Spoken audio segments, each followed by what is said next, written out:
Hoy tenemos una reunión bastante nutrida en los institutos del Colegio de Abogados, porque una reunión conjunta que hacemos con el Instituto de Ciencias Penales.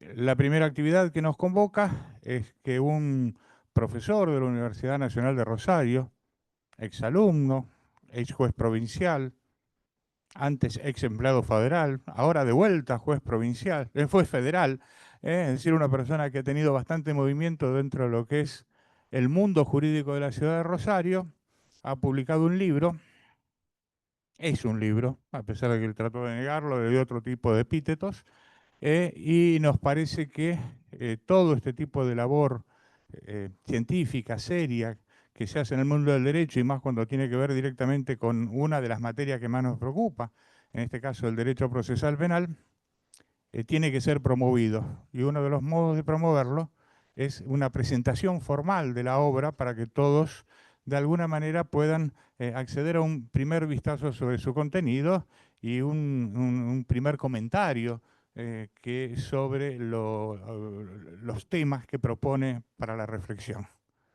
Desde ese punto de vista, el libro que vamos a presentar hoy es El procedimiento abreviado por acuerdo pleno. El autor del mismo es el doctor Román Lanzón. Nadie aceptó coautoría sobre este hecho, por lo menos hasta ahora. Es el único imputado del libro. Y quien lo va a presentar es Claudio Puccinelli, que sí ha aceptado algún grado de autoría en la formación profesional previa del doctor Lanzón. No sé, eso va por tu cuenta, pero bueno. Em, bueno, vamos a presentar este libro, El procedimiento abreviado por acuerdo pleno. Hay un detalle que Raúl omitió que dice lineamientos prácticos. Y la verdad que ese punto es interesante porque creo que sirve mucho para la práctica. Pero antes de empezar a hablar sobre este libro, que ya voy a hablar sobre las bondades que tiene, estoy seguro que estoy aquí porque soy amigo del autor. O otro motivo no puede haber. Pero obviamente trataré de ser lo más objetivo posible. Esto de ser amigo del autor me permite hacer algo fuera de lo formal, es decir algunas cositas sobre el autor. Que algunas licencias me voy a tomar, aunque no voy a ser ofensivo. Primero es un canalla empedernido. Eso es el primer obstáculo que tengo intelectual con él. No lo hemos podido superar y seguimos en esa pelea. También es un estudioso, un apasionado del derecho. Desde que lo conozco, ha sido un tipo muy interesado por todo lo que es conocer, investigar, estudiar y sobre todo dar su opinión, moviendo las manos de todo lo que él piensa porque no se puede quedar quieto. También entiendo y estoy convencido que es un juez garantista en una época donde el punitivismo, el populismo punitivo abunda, aunque algunos hagan más o menos, depende, pero esto de juez garantista merece una apreciación. Creo que decir juez garantista es como decir proceso acusatorio. Creo que es una sobreabundancia. El proceso es un proceso. Y si le falta algún pedazo, no es proceso.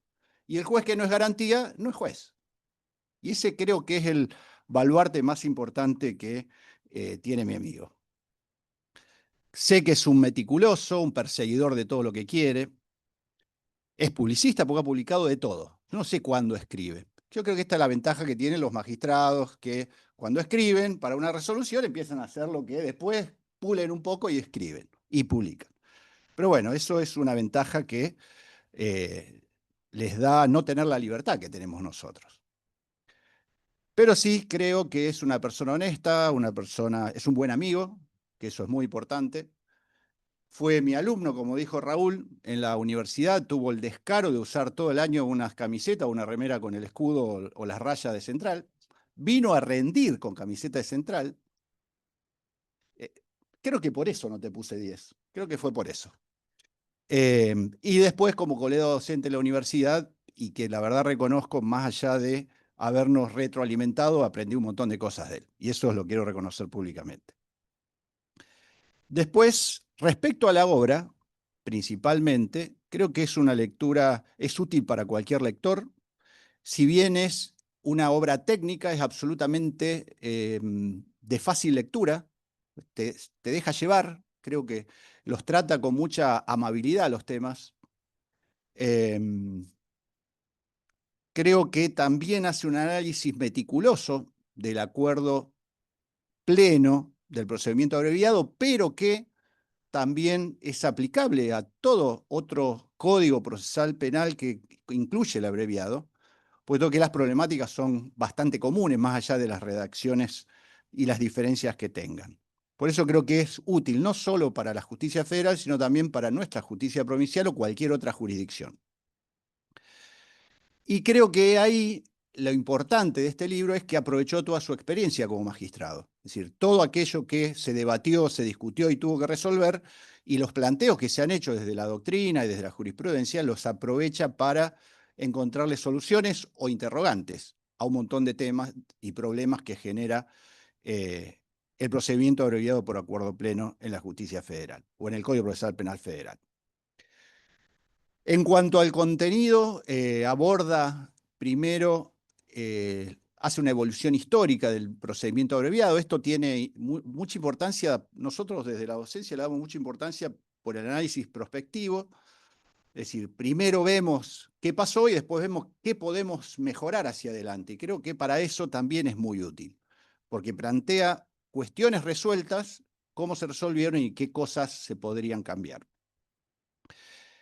También algo que sí me gustó mucho, más que lo demás, pero creo que tiene un punto superior, es el tema de la admisibilidad del procedimiento. Y en particular, obviamente no me voy a extender, pero en particular el análisis que hace sobre el límite que pone el Código Procesal Penal Federal de 6 años de prisión como punto máximo. Y las discusiones que pueden generar las multiplicidad de situaciones que se dan.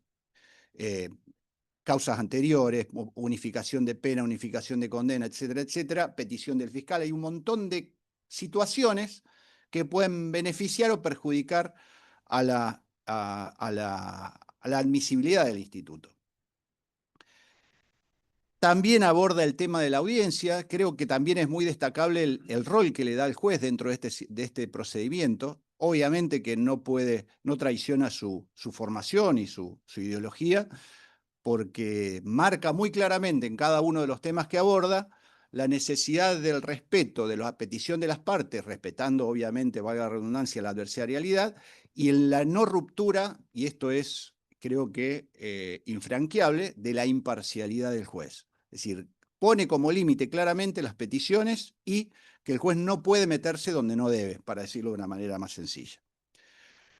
Después, los últimos 2 puntos que trata, pues no están divididos como capítulos, pero sí podríamos decir títulos o capítulos del libro, tienen que ver con la actividad jurisdiccional también. Habla de la actividad jurisdiccional remanente, es decir, todo aquello que el juez encuentra que tiene que resolver o si debe resolver y que por cuestiones de legalidad tiene que meterse y cómo se podrían resolver. De cuestiones de reincidencias, de unificaciones. Pero principalmente me parece importante que todo esto apunta al objetivo central del abreviado, que es que una persona que va a aceptar una pena de prisión en las condiciones que sea, o la pena que fuere, debe tener conocimiento de lo que acuerda, pero principalmente de sus consecuencias. Y también trata esto de las consecuencias en diversos aspectos. Entonces me parece que las citas bibliográficas, las citas jurisprudenciales, las citas que hace de fallos en los que ha intervenido o que le ha tocado conocer en la justicia, ya sea casación, nación, Corte Suprema de la Nación, en la provincia y demás, aportan a que el libro sea bastante útil para cualquier jurisdicción y para que uno entienda las situaciones que se pueden dar y cómo han sido resueltas. Por eso creo que es un libro de extrema utilidad, sobre todo porque a mí me sirvió mucho leerlo y aprendí un montón de cosas, de situaciones que nunca se me habían ocurrido ni planteado. Me parece que es importante que también buceemos un poco con la experiencia de otro. Bueno, en definitiva me parece un libro que no sé cuánto vale porque me lo regaló el autor, pero podrían hacer el esfuerzo de comprarlo. Y por último, bueno, al amigo, mis felicitaciones, una alegría que siga escribiendo. que siga publicando, que siga compartiendo sus ideas y previo a toda publicación siempre provoca alguna discusión, una charla para mejorar y para ampliar su horizonte. Así que espero que esta sea la primera, una de las tantas publicaciones y que sigamos discutiendo, pero principalmente como nos gustaba hacer en la facultad, o nos gusta hacer todavía, con algo de tomar de por medio, hasta las 3 de la mañana, entre varios colegas, y que terminamos diciendo cosas que en un tribunal no nos animaríamos. Así que felicitaciones.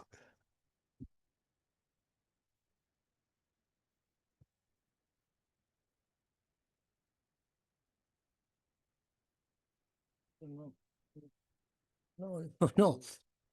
Únicamente uno. Agradecerle a Raúl, a Jorge y a Claudio por la presentación, pero a Raúl y a Jorge por la presentación de la obra, sí, y a todos los que están presentes, indudablemente. La verdad que tengo que decirlo, me da un poco de vergüenza, no entiendo que sea específicamente una gran obra que merezca presentación. Surgió como una inquietud de velar algunos problemas prácticos que se me habían dado, y Silvia acá está presente, y también Pepe Suárez, que se habían dado en la provincia sobre cuestiones vinculadas a las presentaciones de los abreviados. Eso después me llevó a analizar el sistema federal y advertí que las problemáticas podían ser muy similares y por eso son lineamientos prácticos que ojalá les puedan servir. Pero fundamentalmente agradecerles a los dos presidentes de los institutos porque bueno, es un espacio realmente muy, muy provechoso para que en definitiva puedan conocer los lineamientos básicos de esta pequeña obra. Así que muchas gracias. Ahora hacemos, ¿quién es Jorge? ¿Y yo? Ahí, no te digo.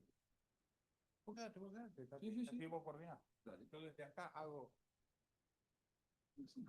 Con la historia.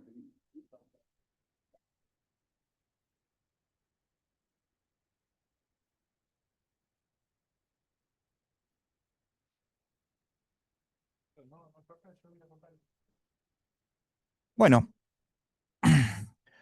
cuando yo hice referencia recién a que fue una decisión de todo el instituto, es porque tenemos, a pesar de que Jorge o yo damos muchas veces la cara, atrás nuestro tenemos un montón de gente que también colabora y trabaja. Y uno de los grandes problemas que se enfrenta cada semana es de qué podemos hablar. Porque hay que ponerse a pensar, a inventar los temas. En este caso en particular, estamos los dos institutos porque el tema nace de un diálogo con el doctor Ira Rescondo y de una noticia periodística.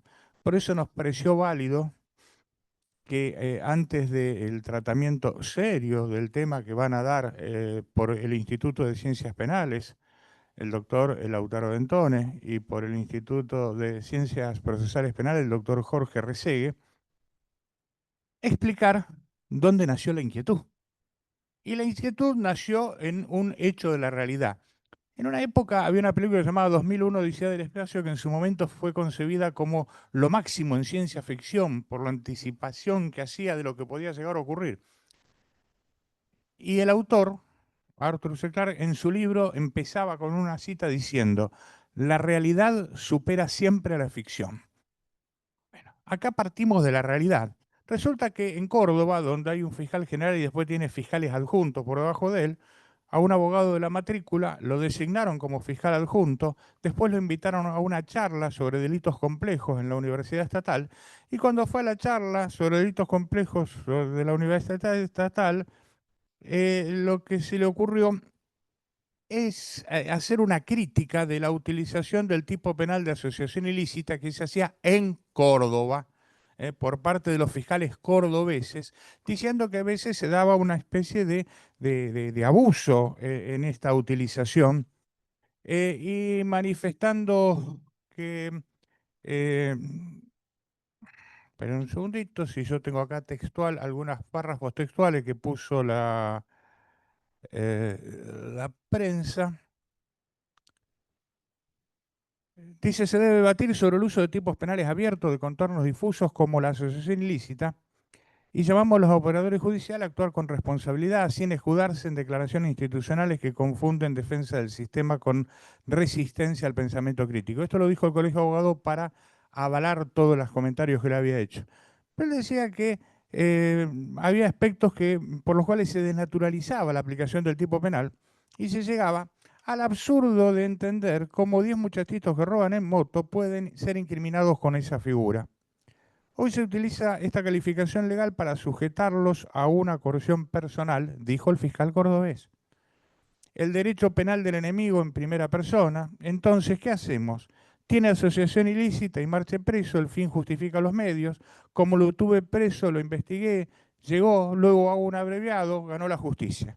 Eso no debe ni tiene que ser así. Esto provocó que 2 fiscales lo denunciasen diciendo de que sus manifestaciones eran de gravedad institucional, que era una forma de avanzar sobre lo que era la autonomía con que podían y debían manejarse los fiscales, que estaba tratando de lograr de que un auditorio que estaba integrado por operadores judiciales influyese sobre la política criminal de los fiscales cordobeses. La corporación judicial en cabeza del fiscal general salió a avalar a estos 2 fiscales, Klinger, el otro no me acuerdo cómo era el nombre. El Colegio de Abogados salió a defender al fiscal general adjunto, diciendo de que había sido dado no en ejercicio de su función, sino que era una posición científica, académica, invitando a los fiscales a debatir sobre el tema. Y bueno, institucionalmente se produjo un problema que tiene 2 connotaciones. Hubo una denuncia que parece que ha generado un sumario administrativo ante la Corte, y hubo una denuncia también ante el Procurador General de Córdoba, y también en Córdoba tienen, en la Corte de allá, de un momento dictó un código de ética judicial y que se constituyó en el marco de ese código un tribunal. Generalmente convocan, parece que hay jueces, y también ante ese tribunal de ética también se hizo una denuncia. Hasta donde sabemos nosotros, los medios no vimos aparecer nuevas informaciones. Todas estas actuaciones de naturaleza administrativa estarían en curso. Hasta donde sabemos nosotros, ningún fiscal fue a debatir el tema a la Universidad Nacional de Córdoba. Hasta donde sabemos nosotros, las posiciones son claras. Una, en el sentido de que cuando un funcionario de cierta jerarquía manifiesta académicamente su posición frente a un tema, tiene que tener mucho cuidado para no afectar, según la posición corporativa, lo que puede ser la posición que en el marco de la autonomía de su función pueden adoptar los inferiores. Y por otro lado, la posición de, por lo menos el Colegio de Abogados de Córdoba, en el sentido de que científicamente puede opinar lo que a él le parezca, y es muy bueno y válido que así sea, y si otros opinan distinto en el plano de igualdad de partes, que da la confrontación académica, pueden venir a discutir con él. Por su parte, con el doctor Ilarrescondo, lo que dijimos es, vamos a discutir el tema, nos están invitando, pero vamos a invitar 2 abogados de la matrícula para que no haya problema. Es decir, tanto el doctor Dentone como el doctor Resegue, en lo que a nosotros respecta, creo que en eso estamos de acuerdo, pueden opinar lo que quieran. No nos vamos a sentir afectados ni nos vamos a sentir preocupados por lo que digan. Y si algún fiscal hubiese venido, porque no veo que haya venido ninguno, vinieron algunos jueces, quiere opinar en contrario, tampoco nos vamos a sentir ofendidos, porque creemos que en las discusiones académicas, como ya dijo Claudio antes, no hay lugar para la ofensa. No hay lugar para la ofensa porque uno tiene que partir del principio de buena fe de que el que opina, aunque opine en contrario, lo hace sinceramente y lo hace con la apertura suficiente como para escuchar también las posiciones en contra de lo que está afirmando. No le quito más tiempo a los 2 disertantes, Lautaro Dentone, Jorge Resegue y el doctor Ilarrescondo coordinando.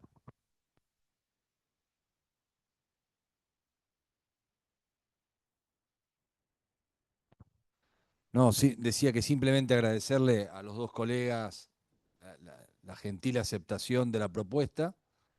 La idea un poco, como decía Raulito, es amalgamar lo que es la interpretación del tipo penal del artículo 210, que es lo que nosotros hablamos con Lautaro, ¿no es cierto?, en cuanto a su aplicación práctica, y que Jorge un poco también lo complemente e integre con la mirada del derecho procesal penal. Es decir, esto responde a una inquietud tomada de la realidad. Muchos de los que estamos acá somos operadores del día a día de la justicia penal. Así que la idea un poco es debatir y sacar a la luz, desde un debate académico fundamentalmente, las inquietudes de pasillo que todos nosotros tenemos respecto a lo que entendemos, y esto me corre por mi cuenta, no por el instituto, pero lo digo por mi cuenta, que es el uso y abuso del tipo legal del artículo 210, ¿no es cierto?, para la prisionización anticipada de un montón de imputados, sobre todo en causas de gran repercusión mediática, institucional y en términos de metamensaje de política criminal. Así que les dejo el auditorio a Lautaro. Jorge, no sé cómo habrán predispuesto el orden. Empieza Lautaro entonces. Así que con absoluta libertad, la idea también es que expongan seguidamente uno y del otro y que luego abrir un poco los comentarios, las preguntas y el debate para que cada uno en un marco de pluralidad democrática, como caracteriza a los ambos institutos, expongan lo que entiendan conveniente. Así que bueno, Lautaro. Bueno, antes que nada, muchas gracias a todos y a todas. Buenas tardes. Creo que la idea con Jorge es dividirnos. Voy a empezar yo, más que nada, con lo que tiene que ver con el análisis del tipo legal de la asociación ilícita y obviamente en el marco de la vinculación que tiene con la traba de medidas cautelares, y yo lo incluyo también con la vinculación que tiene con el alcance de medidas de prueba, que muchas veces alcanzan el fuero de intimidad de las personas con requisas, secuestros, allanamientos. Es decir, es un tipo penal muy elástico, muy amplio, que va a permitir un montón de situaciones. Obviamente este es un auditorio muy calificado, así que frente a ello me organicé de alguna manera con un PowerPoint muy sencillo para ir siguiendo la exposición. Obviamente, como dijeron los dos presentadores, es digamos, una charla o una invitación al debate conjunta entre el Instituto de Ciencias Penales y el Instituto de Derecho Procesal Penal en el marco del Colegio de Abogados. El contenido de la presentación va a ser muy dinámico. La idea es, por ahí es un poco ambicioso en cuanto a la cantidad de información, pero yo voy a ir tratando de ir reduciéndola en relación al tiempo, y obviamente después la idea o lo más enriquecedor es que tal vez surjan algún debate, preguntas entre todos y podamos compartir distintas experiencias. La idea es abordarlo desde una introducción, en el marco de la teoría del bien jurídico tutelado y de la dogmática penal, que me parece que es lo más importante, lo más interesante que nosotros podemos hacer en este tipo de espacios y de la academia. Obviamente pasando por el tipo objetivo, la autoría y la participación, la consumación, la tentativa, el tipo subjetivo, los agravantes, sí pasando obviamente necesariamente por el fallo Stancanelli del año 2001 de la Corte Suprema de Justicia de la Nación. Y uno con lo que puede ver a priori en esta situación es que es un tipo penal que en el derecho penal argentino, valga la redundancia, alcanza prácticamente todos los aspectos de una manera muy profunda. Es decir, todo lo que tiene que ver con el análisis de la teoría del delito y de las cuestiones relativas a la participación, a la tentativa y al concurso van a ser acabadamente profundas en este tipo penal. Eso es, creo que si viniera un extranjero y quiere estudiar el derecho penal desde un tipo en concreto, no hay ninguno mejor que el de la asociación ilícita, y ni hablar, calculo que sobre eso después, conforme lo que hablamos, Jorge va a profundizar, pero es grandísima la incidencia que tiene en la traba de medidas cautelares y obviamente en la prisionización como la más gravosa de ellas. Entonces, Dona considera de alguna manera que es una de las situaciones inversas en la cual el derecho penal ingresa en las esferas del derecho procesal penal cuando la tendencia suele ser en contrario, justamente. Entonces él advierte esta situación. El tipo penal, está muy claramente legislado, es decir, nadie duda de la literalidad de su letra, pero el desafío después va a estar en la máxima taxatividad, es decir, en hacer un análisis realmente dogmático, en disgregar el tipo y en ver realmente qué es una asociación ilícita y qué no en el derecho penal argentino. Entonces, yendo un poco a la letra de la ley, es un tipo penal que todos conocen, pero creo que vale la pena siempre recordar, como dice Jorge en las clases, o volver a tener en cuenta o a leer.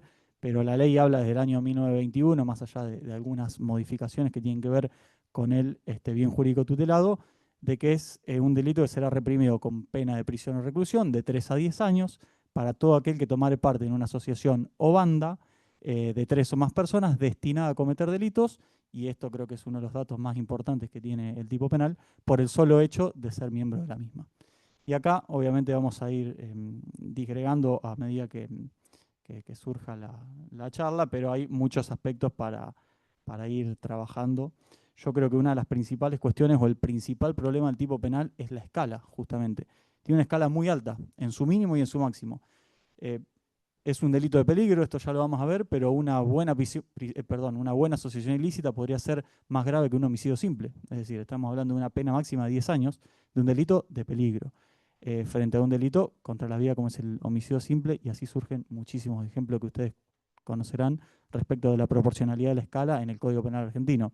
Ahora bien, también hice una breve comparación a los fines de recordarla dentro del mismo grupo de delitos del bien jurídico tutelado orden público. También es el que resalta la pena más alta con bastante diferencia del resto. La instigación tiene una pena de 2 a 6 años y la intimidación pública también. La apología del crimen una pena de 1 mes a 1 año, y la participación en agrupaciones para imponer o combatir ideas de 3 a 8 años. Entonces, el tipo penal es alto en su mínimo, en su máximo, en relación a todo el catálogo de delitos del derecho penal argentino y también de los que se encuentran legislados en el orden público. Y en cuanto al derecho comparado, tomé una sola referencia que vi de Dona, que tiene que ver con la regulación de la asociación ilícita en el Código Penal alemán, el cual tiene un criterio totalmente diferente, con una pena de hasta, o sea, el Código Penal alemán no tiene mínimo en este caso, no tiene mínimos, de hasta 5 años de prisión o deuda. Con lo cual, estamos hablando de una situación totalmente distinta, más aún cuando tenemos en cuenta que en el derecho penal argentino el mínimo de 3 años es totalmente trascendental en los términos del artículo 26 de la condenación condicional, y por supuesto de lo que tiene que ver con la proporcionalidad, ni hablar de la apariencia de responsabilidad en el marco de las medidas cautelares de prácticamente todas las regulaciones en los sistemas acusatorios. Ahora bien, esto a modo de introducción, y voy a tratar de ser bastante dinámico en ese sentido, pero considero, como siempre lo dice Jorge en clase y la mayoría de los que aquí son docentes, que la dogmática en este caso como ciencia penal es una obligación que tenemos los operadores del derecho, sea cual sea el lugar que nos toque ocupar, a los fines de estudiar los delitos y los alcances que ellos tienen. La teoría del bien jurídico tutelado, lo dice Zaffaroni y lo dicen la mayoría de los autores, hace a la tipicidad de un hecho penal en el derecho penal argentino, y también va a haber que evaluarlo. El orden público en nuestro código es uno de los temas más controvertidos y más difíciles de precisar. Vamos a ver ahora algunos alcances respecto de los autores, pero la mayoría de la doctrina considera que el delito es elástico, es un saco roto donde van a parar todos aquellos casos que no alcanzan a la complicidad. Yo digo que es un comodín muchas veces que se usa, como algunos rubros en otras áreas del derecho vieron el daño punitivo en sede civil, que por las dudas lo pongo, después lo negocio. En nuestro sistema no está permitido negociar cargos, es decir, el deber de objetividad de los fiscales no permitiría que vayan más allá de las evidencias que tienen en el avance del estándar de convicción de las investigaciones penales. Uno puede entender que tal vez al principio de una audiencia imputativa los requisitos sean un poco más flexibles, pero creo que la jurisdicción tiene bastantes elementos para ir solicitando que por lo menos con el paso del tiempo o, por ejemplo, con la llegada de una acusación, ese estándar aumente, los roles se precisen, las intervenciones de cada uno de los miembros de la asociación ilícita también. Continuamos entonces, bueno, con las objeciones constitucionales que plantean la mayoría de los autores, pero va a estar reñida obviamente, y esto lo vamos a ver a medida que analicemos el tipo penal, el principio de legalidad, obviamente porque no exige el tipo penal una afectación a un bien jurídico en concreto, más allá del orden público que ahora vamos a analizar, y obviamente lo que exigen los autores obviamente no es la legalidad en sentido estricto, sino una máxima taxatividad o una estricta legalidad, es decir, el delito está previsto, tiene más de 100 años, está en el Código Penal, nadie duda que fue legislado conforme a las normas de la Constitución, pero después, pasado a la realidad, vamos a tener que ser muy exhaustos en ver qué es y qué no asociación ilícita, más allá del consorte de 3 personas. Obviamente también va a estar el juego del principio de reserva y proporcionalidad, los artículos 18 y 19 de la Constitución Nacional, en esto es muy específica Patricia Ciffer, y también la lesividad, dice Zaffaroni, y Luigi Ferrajoli agrega lo que tiene que ver con el non bis in idem. La conclusión, en definitiva, si bien se habla de una dudosa constitucionalidad, el delito obviamente existe en las sentencias, hay condenas, son pocas en relación a la cantidad de investigaciones, pero es un delito cuya constitucionalidad está aceptada, es decir, se ve en el día a día en los pasillos y principalmente en las sentencias incluso de la Corte. Entonces, obviamente que desde el análisis de la dogmática, lo vuelvo a decir, y desde la teoría del bien jurídico, con la máxima taxatividad, va a ser posible aplicación siempre y cuando se analicen bien sus extremos. Acá hice un breve reconto de algunos autores respecto de lo que consideran el orden público. El orden público sufrió una alteración en el Código Penal argentino entre el 76 y el 84 y se reemplazó por el término de tranquilidad pública en la época del proceso, con otras modificaciones de muy mal gusto. Incluso algunos autores, por ejemplo, hasta Patricia Ziffer, considera que el término tranquilidad era un poco más asertivo que el de orden público, solamente en este aspecto por ahí el decreto era un poco más claro, obviamente después se derogó en el año 84, pero bueno, volvimos a la redacción original del 1921 y hoy estamos ante la duda de desandar qué es el orden público, a los efectos de tenerlo en cuenta para la tipicidad y la afectación en el marco de la comisión de un delito penal autónomo, que es la asociación ilícita y que no exige la comisión de otros delitos. Y ese va a ser el aspecto más importante. Voy a reseñar algunos autores, pero por ahí lo que más me interesa es ver algo de Soler, de Fontaine-Balestra, de Ziffer y principalmente del fallo Stancanelli, que por ahí vino a tratar un poco varias cuestiones de la asociación ilícita y principalmente en lo que tiene que ver con la definición del orden público. Soler, digamos, como uno de los autores más clásicos, esto la mayoría lo debe saber, pero a los fines de traer un poco frescura en ese sentido, considera que protege la tranquilidad y la confianza social en la vida pacífica. Las definiciones, en definitiva, van a estar ahí, pero ninguna va a ser totalmente contundente a los fines de poder decir qué es realmente el orden público. Yo creo que me fui con más dudas que certezas, sinceramente, porque es tan amplio que en definitiva se puede aplicar a un montón de situaciones y a ninguna también. Ahora, que tiene una aplicación en concreto en el derecho penal argentino, nadie lo duda. Entonces, Fontaine-Balestra dice que es el sentimiento de tranquilidad y paz pública. Dona, que para mí es uno de los conceptos más interesantes, habla de seguridad pública interna, paz y sentimiento de seguridad, y él hace un poco de referencia a lo que es el derecho penal alemán, y dice, estamos tratando casos de delincuencia organizada, de criminalidad organizada. Después, los casos que son de agrupamientos transitorios y demás, veremos la regla de la participación, él lo desarrolla muy bien, pero tiene un poco más claro ese concepto de criminalidad organizada más allá de los alcances que tenga después en cuanto a la comisión de delitos puntuales. Patricia Ziffer también, como decía al principio, se sienta más en la posición de la tranquilidad y habla de que la tipicidad concreta y la legitimidad de la sanción tienen que ver con la represión, digamos, no depende de sensaciones sociales, sino de la tipicidad concreta, ¿bien?, del delito. Creus dice que afecta a la paz social y tanto el conocimiento de la asociación como el peligro para el orden legal establecido por su sola existencia. Y tal vez uno de los, digamos, de los tratamientos más concretos o más acabados de la asociación ilícita dentro de la jurisprudencia del famoso fallo Stancanelli, que todos deben conocer, del año 2001, de la Corte Suprema de Justicia de la Nación, que es muy interesante porque llega a la Corte en la etapa del procesamiento y de una prisión preventiva, no de una condena, pero hace suyo los fundamentos y obviamente trata la cuestión de fondo de si el tribunal acudo, digamos, había considerado bien la apariencia de responsabilidad al momento de tratar el delito de asociación ilícita. Y ahí, obviamente, lo que dice la Corte es lo siguiente, de alguna manera. Cualquier delito de todo el consorte del Código Penal, genera una perturbación mediata, ¿bien?, a las personas, a los sujetos, a la paz social, a la seguridad, a la tranquilidad, mediata. Es lo que dice es la asociación ilícita, perdón, el fallo, lo que genera es una perturbación inmediata, ¿bien?, al orden público, directa. Es la sensación, dice el fallo, de sosiego. Yo obviamente digo, voy a tratar de definir lo que es el sosiego, lo voy a ver en la Real Académica Española porque no es un término que escuche habitualmente más allá de alguna audiencia. El sosiego se habla de la quietud, la serenidad y la tranquilidad de las personas integrantes de una sociedad nacida en la confianza de que pueden vivir en una atmósfera de paz social. Eso dice la Corte respecto a la definición de sosiego acabadamente de manera más jurídica.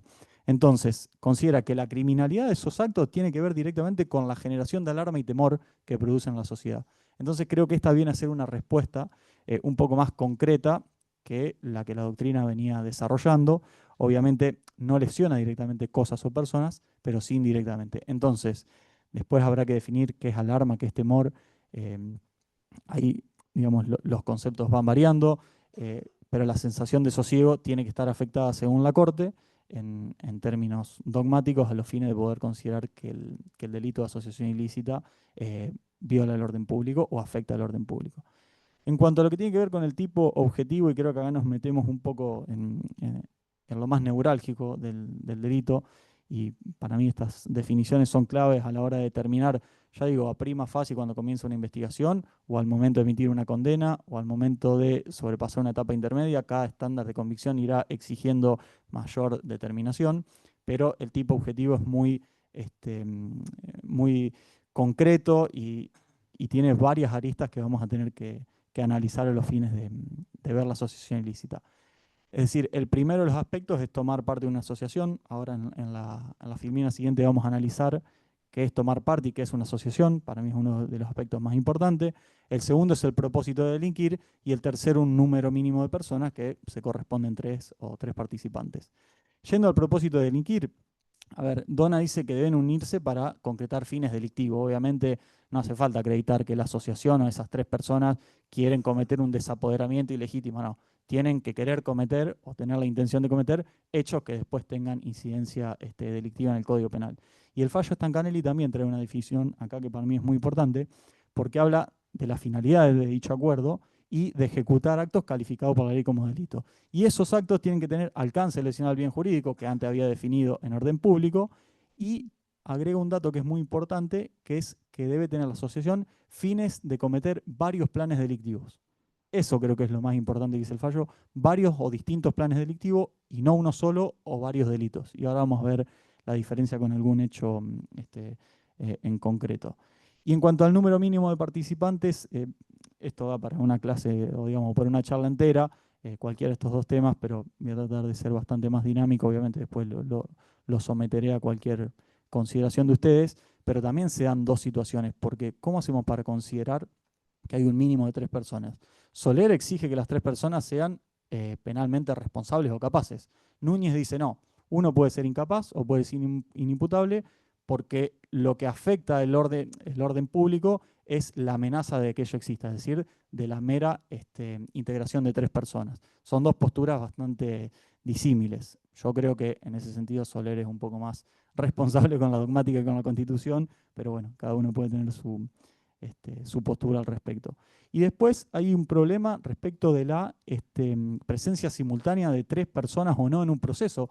¿Qué pasa frente a la situación en la cual, obviamente siempre imputando o trabajando sobre una asociación ilícita, solamente hay 2 de sus miembros presentes? Pongámosle que el tercero está rebelde o, no sé, murió, por ejemplo. ¿Se puede o no se puede investigar esa asociación ilícita que estaba compuesta de 3 personas, pero el fiscal en el proceso, bajémoslo de una manera más sencilla, tiene solamente 2? Bueno, hay un plenario de la Cámara Nacional Criminal de la Nación que dice que sí, que se puede juzgar a 2 personas, siempre y cuando sea en el marco de una asociación ilícita. Patricia Ciffer tiene una crítica muy fuerte frente a esto porque dice, che, ¿qué pasa en el caso de que aparezca el tercero finalmente? Lo sometemos a juicio y lo absuelven. O sea, para los otros 2 la asociación ilícita es imposible que esté configurada. Yo creo que ahí mínimamente si esa situación se da, se tiene que hacer lugar un recurso de revisión, obviamente con un elemento nuevo y revisar la condena de las 2 personas que fueron juzgados sin la presencia de este tercero que luego fue absuelto. Pero bueno, metiéndonos un poco entonces en lo que tiene que ver con el análisis concreto de qué es tomar parte y qué es una asociación, también existen, como siempre, dos posturas bien opuestas. La tesis mayoritaria, los autores clásicos, y en esto me ciño directamente a D'Alessio, que es un poco más contundente, dice que el solo hecho de integrar la asociación, sin necesidad de que se ejecuten los delitos acordados, ya hace pasible la aplicación del tipo penal. Es decir, la mera integración ya es suficiente. Por otro lado, la otra parte de la doctrina opuesta, digamos de alguna manera, la tesis más restrictiva, que uno de los autores es Cántaro, considera que si no se ejecutan uno de los delitos para los cuales se asociaron, el tipo penal no se encuentra acabado de alguna manera o no se puede considerar. Patricia Ciffer tiene una postura intermedia y dice no, ambas posturas, digamos, extremas, son incorrectas y genera una crítica, obviamente. Los primeros, Núñez, Soler, Creus, están afectando un derecho penal de ánimo, porque dice, si por el mero acuerdo ya son pasibles de la aplicación o de la consideración de que están afectando el orden público, se está justamente afectando el derecho penal de ánimo y no de acto.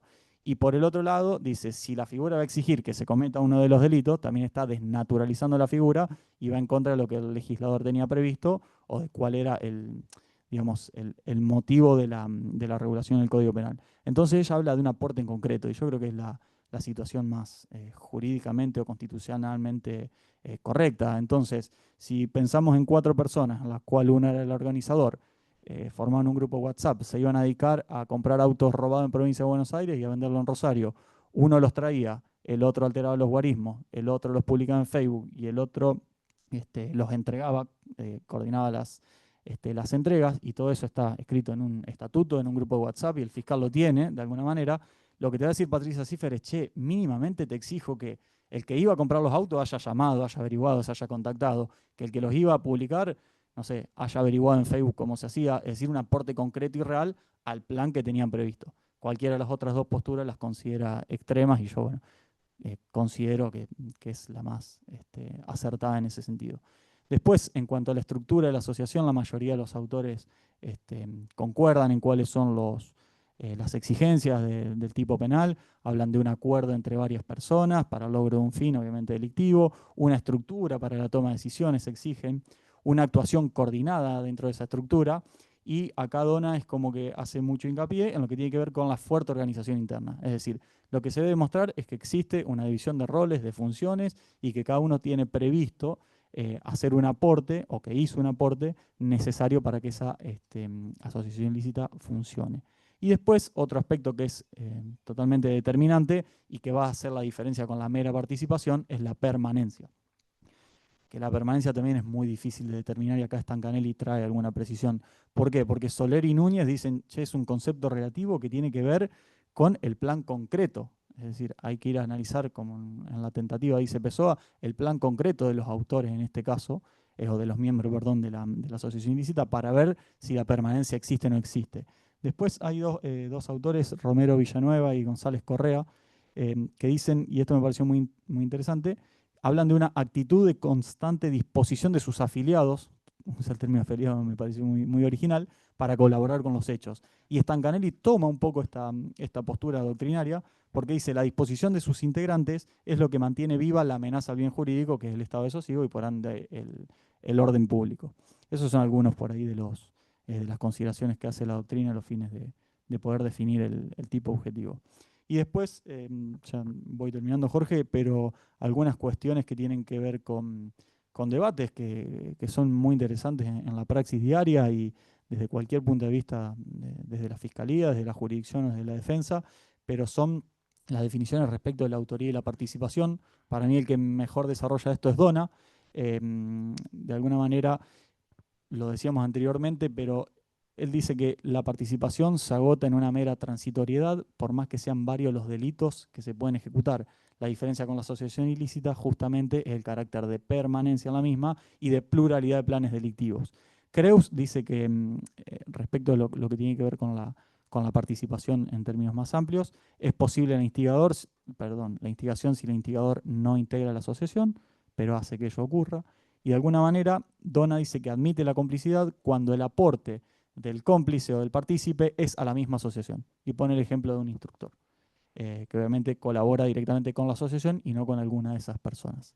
Y finalmente, en lo que tiene que ver con la consumación del delito, desde cuándo obviamente se considera conformada la asociación, y bueno, va a ser desde que se conformó el acuerdo de voluntades hasta que el mismo se haya disuelto. Las causales pueden ser muchísimas, obviamente, y van a depender del caso en concreto, pero puede ser la reducción de sus miembros a menos de 3, la disolución del pacto, haber alcanzado el objetivo, o simplemente el acuerdo de no continuar con la asociación.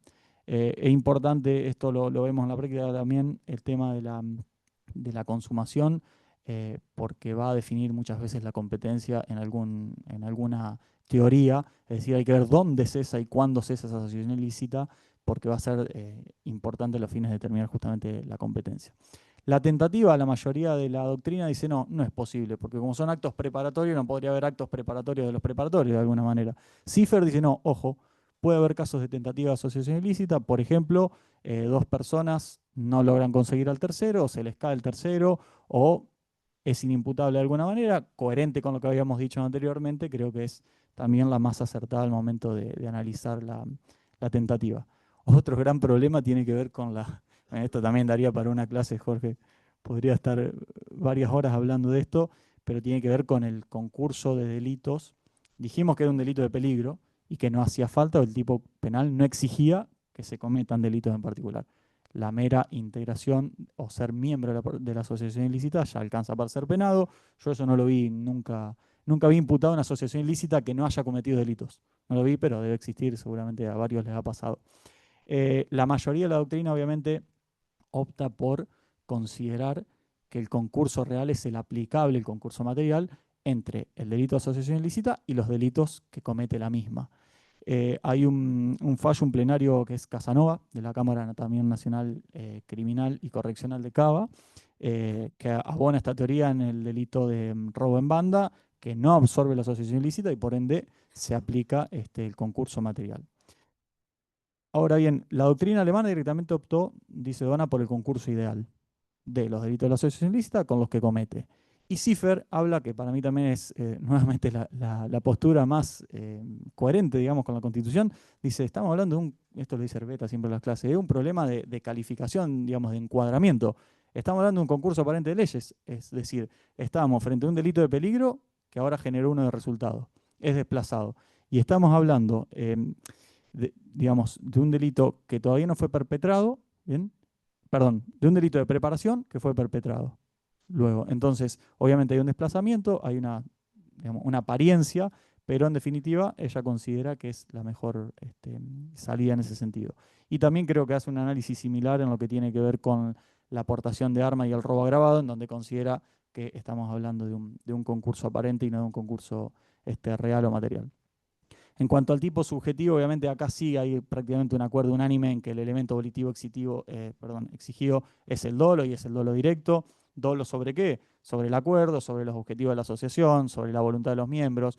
Es más, el tipo no exige ni siquiera que estén en el mismo lugar físico, que se conozcan, ¿sí? Que cada uno tenga sus roles, sus aportes y conciencia, dice Soler, de que están participando en esa asociación ilícita. Obviamente después vienen los agravantes que han ido agravándose con el paso del tiempo y ahora ya hay la ley antimafia creo que está legislada en el mismo delito, llega a tener una pena de 8 a 20 años, de 5 a 20 años, y después está, bueno, ni hablar si entramos a analizar esos tipos penales que son más abstractos todavía, pero el agravante típico de la figura es para los jefes y organizadores, que eleva el mínimo de la pena de 5 a 10 años, y si de 3 a 10 es altísimo, ni hablar en este tipo de casos. Así que bueno, las conclusiones, Jorge, son esas, pero estimo que tienen que ver más que nada con la aplicación a la práctica diaria, a medidas cautelares y a medidas de pruebas. No sé si querés continuar.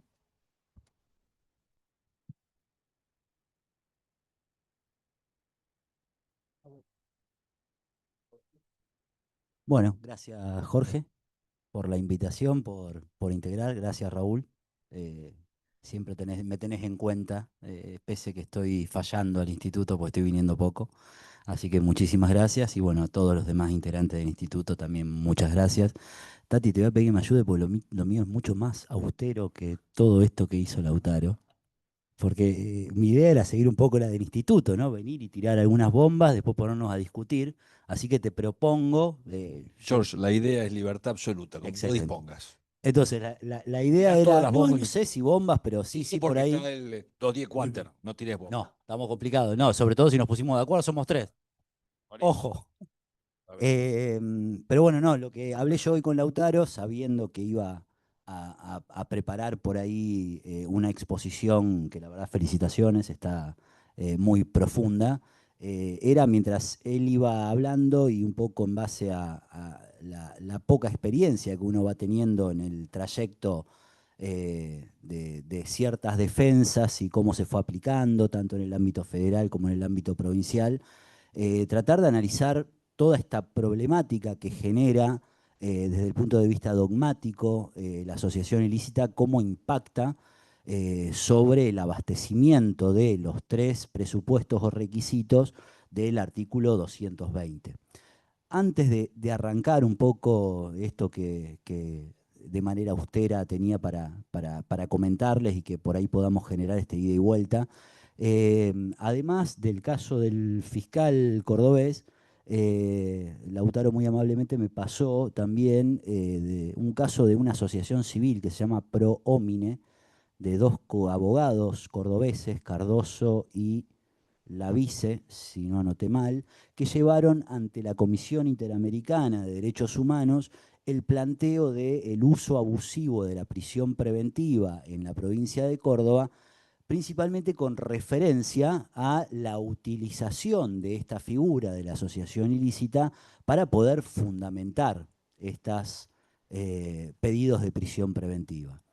Bueno, creo que no tiene resolución, salvo que no hay todavía un dictamen de la comisión con alguna recomendación o con alguna acción a seguir, pero la verdad tuve la oportunidad, les recomiendo que la vean. Participó el Colegio de Abogados de Córdoba de esa audiencia, fue algún organismo de derechos humanos en representación del gobierno nacional que en realidad delegó la respuesta de los planteos directamente, creo que era en el Ministerio de Justicia de la provincia de Córdoba.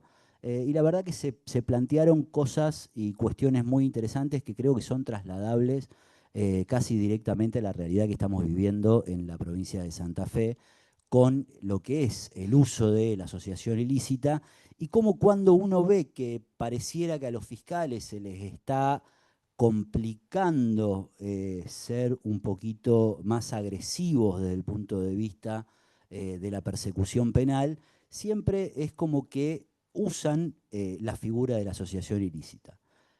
Por lo menos en los casos que me tocó participar a mí, por lo general la primera imputación no contiene la figura de asociación ilícita, suele venir de manera posterior esa imputación que se agrega a un delito, como bien vos decías. Hay pocos casos en donde uno puede ver, yo por lo menos no conozco ninguno tampoco, de una imputación de manera autónoma del delito de asociación ilícita. Bueno, nada, debe tener que ver mucho con todas estas problemáticas que tiene en cuanto a la dogmática. Yo fui anotando alguna de todas estas problemáticas que fue marcando Lautaro. Primero escuché que era un delito de peligro. Yo estoy alejado de la dogmática, Tati, tengo que volver a acompañarte en alguna de las clases, porque la verdad que me gustó escuchar, volver a discutir de dogmática, pero hablaba de que es un delito de peligro, pero después me pareció escuchar que la Corte habla de la afectación de la tranquilidad y del sosiego, o sea que no es tan de peligro. Todas estas cuestiones dogmáticas que fue trayendo, me habló Lautaro de un delito elástico, de las discusiones que hay en el orden de cuál es el bien jurídico, cómo se lo llama, qué significa. Bueno, claramente si yo me pongo en la postura de fiscal e invoco que tengo sospecha de que hay elementos que me dan a mí la probabilidad de autoría de una asociación ilícita, y le hago esta referencia al tribunal de que tengo todas estas situaciones, y sobre todo cuando esto se traslada a la defensa, de cómo hace para defenderse, yo creo que es muy fácil para un fiscal tener por abastecida el inciso 1 del artículo 220, que es la apariencia de responsabilidad penal con la probabilidad. Porque, bueno, yo me pongo ahora en el lugar del juez, el juez escucha a un fiscal que dice que tiene a 3 o más personas con algún tipo de acuerdo, con permanencia para cometer delitos indeterminados y que lo va a poder probar. Bueno, tengo que por lo menos al principio darle esa derecha como juez al fiscal. Pero creo que es un problema que pasa con cualquier delito que tiene prevista en expectativa una pena gravosa como la que tiene la asociación ilícita. Porque el solo impacto de aceptar la apariencia de responsabilidad penal en este tipo es como que ya me deja casi completo y abastecido los incisos 2 y 3. Porque la proporcionalidad es clara, es lo que dijo Lautaro. Estamos frente a un delito que ya tiene una pena mínima de 3 años para aquellas personas que el fiscal alegue que son miembros de esa asociación ilícita, y mucho más cuando ya empiezan a hablar de los jefes u organizadores, en donde el mínimo ya se establece y fija en 5 años. Como decíamos antes, por lo general la asociación ilícita no se imputa de manera autónoma, sino que además se la imputa de manera conjunta con otros delitos. Y tengo entendido que por lo general se habla de un concurso material o real, sumado ya a estos 3 años, bueno, la proporcionalidad claramente va a estar abastecida. Entonces yo tengo que muy fácilmente como fiscal logro abastecer el inciso 1 porque, bueno, yo voy a decir que tengo todo el proceso como para poder comprobar y probar que realmente se dan los elementos, tanto objetivos como subjetivos del tipo penal, en un tipo correctamente, como decía Lautaro, muy elástico, que me va a permitir a mí avanzar. Eso, ya tener por abastecido el inciso 1, también lo que hace es darme por hecho el segundo presupuesto, que es el de la proporcionalidad. Y como estamos hablando de un delito en donde supuestamente hay por lo menos 3 personas que se pusieron de acuerdo para cometer una cantidad indeterminada de delitos, también es muy fácil poder sostener la peligrosidad procesal en términos de posible entorpecimiento probatorio. Porque me bastaría con decir que me está faltando terminar de conocer cómo está integrada esa banda o asociación ilícita que se conforma y que tiene la finalidad de cometer delitos y que puede haber otro delito planificándose o que puede haber gente que todavía no es imputada que podría estar destruyendo pruebas, ocultando o imposibilitando o obstaculizando de cualquier manera la investigación, y esto ya me dejaría directamente con los 3 presupuestos abastecidos, comprobados y que me darían la posibilidad como fiscal de pedir directamente una prisión preventiva. Con lo cual, la invocación y la motivación para la traba de medidas cautelares, cuando lo que se imputa es la asociación ilícita, y con todas las complejidades que detalló correctamente Lautaro, pareciera que es bastante, mucho más fácil y simple permitirle ahí a la Fiscalía obtener una resolución favorable en cuanto al pedido de prisión preventiva. ¿Qué es lo que podemos hacer como defensa? Y acá ya entrar un poco en lo que sería la idea de que vayan los idas y vueltas de opiniones y que podamos empezar a discutirlo. ¿Cómo poder resistirlo? He visto colegas que lo resisten desde el punto de vista dogmático, algunos con éxito, algunos sin éxito. Yo, la verdad que ante un delito que tiene tremenda complejidad desde lo dogmático, salir a discutir la apariencia de responsabilidad, específicamente de lo dogmático, tratando de descartar esa probabilidad de autoría de ese delito, lo veo como que va a ser complicado, por lo menos en una primera audiencia de imputación. Ahora sí, y esto tengo el recuerdo de alguna audiencia que me ha tocado participar en Venado Tuerto, donde el juez de cámara era el doctor Tomás Orso, que frente a un planteo de discutir apariencia de responsabilidad, nosotros como defensa, porque en ese momento yo era codefensor de un muy buen defensor de allá de Venado Tuerto, el doctor Joaquín Fraga, lo que habíamos propuesto era resistir la apariencia de responsabilidad, pero en términos de proporcionalidad.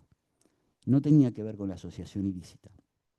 Pero sí, como nosotros planteábamos una teoría del caso, de la defensa, que se contraponía con fuerza a la teoría del caso de la Fiscalía, nosotros lo que le propusimos en ese momento al camarista es que lo trate en términos de proporcionalidad, en el sentido de que resultaría desproporcionado, no por la pena en expectativa, porque claramente la proporcionalidad, inciso 2, estaba congruente con el planteo de la Fiscalía, sino en términos de que no resultaba desde el punto de vista convencional y constitucional, proporcional, razonable para ese caso concreto y frente a una defensa que contraponía de manera tan fuerte una teoría del caso frente a la Fiscalía y que habíamos, para nuestro entender, logrado desterrar algunos de los elementos traídos como apariencia de responsabilidad o elementos de convicción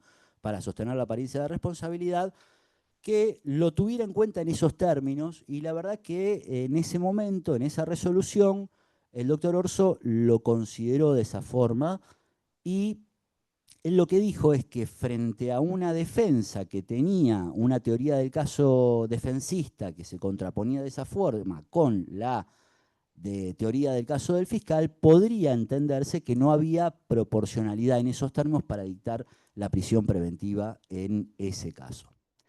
El último tema, y ya después, Tati, te dejo para que lo manejes vos, tengo el recuerdo de haber leído algunos textos en relación a lo que es la asociación ilícita, que hoy los estuve repasando, pero la verdad es que no encontré el que yo quería, que hablaba de distintas teorías sobre qué es la asociación ilícita, ¿no? Y creo recordar que había algunas teorías que decían que la asociación ilícita es una anticipación del delito planificado, porque, a ver, hay asociaciones ilícitas con la finalidad de cometer hurtos, por ejemplo. ¿Tá? Es una asociación ilícita. Delitos indeterminados, hurtos indeterminados. Por ejemplo, pena del hurto. Recordadme ustedes que son 1 mes a 1 año, 1 mes a 2 años, 1 mes a 2 años. Lo cual sería bastante desproporcionada la pena de la asociación ilícita de 3 a 8 años si esa asociación ilícita tendría esa finalidad. Creo que una de las posibilidades es sostener esta teoría, que después me dirás vos si dogmáticamente es la correcta. Creo que la teoría de Patricia Ziffer era de que se trataba un abuse, no, pero en cuanto a cuál sería la naturaleza jurídica, ¿no?, de la asociación ilícita, un abuso del derecho de asociación, creo que recordar que hablaba, que claro, digamos, abusar del derecho de asociación y explicado de esta manera, también el Código Penal, a mi entender, tendría, y creo que al entender de Ziffer también, una pena absolutamente desproporcionada en relación a lo que busca proteger. Y por último, hay quienes dicen, en definitiva, que se trata de un delito de resultado, en donde lo que debería buscarse y lo que debería probarse es que realmente existe una afectación al orden público, a la paz social, a la tranquilidad pública, y buscar ese bien jurídico. Yo creo que, en conclusión, y para terminar y que avancemos, y me gustaría tu opinión, Jorge, de esto, la única forma de encontrarle la proporcionalidad a la pena que tiene, tan gravosa que tiene el Código Penal, es entender que es un delito de resultado y que para poder configurarse debería acreditarse de alguna manera que la asociación o banda generó algún tipo de afectación a la tranquilidad pública. Lógicamente, de esa manera me parece que la invocación y motivación de las medidas de la asociación ilícita en cuanto a imputación para poder obtener unas medidas cautelares debería ser analizado ya de otra manera y tal vez su incidencia podría llegar a ser menor. Así que bueno, nada, dejo para que sigamos.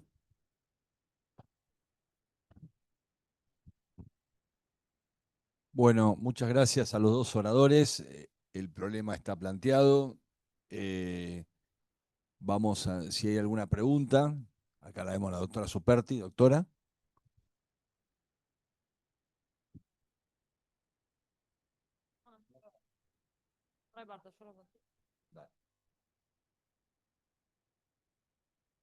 Bueno, gracias. Buenas noches.